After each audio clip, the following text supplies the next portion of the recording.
تۆڕی ڕێکخراوەکانی یاساکردنی کوردستان لە هەولێر هەڵساوین بە ئەنجامدانی ئەم چالاکیە کە بریتیە لە ڕێزلێنان لە کۆمەڵێک خوشک لەو خوشکانەی کە کاری دەستڕەنجینی دەکەن جاوی کە خەیاتی دەکا یاخود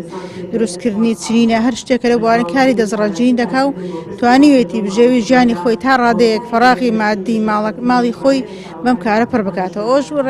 هەستکردن بە پرسیاتی لە ڕێکخراوەکانەوە کە بەڕاستی کێشە و شاکری قەیرانی دارایی کە لە هەرێمی کوردستاندا بوونی هەیە دەمە حتمەوە ئەرچی ڕێکخراوەکانە خەم خۆی ژنابن کە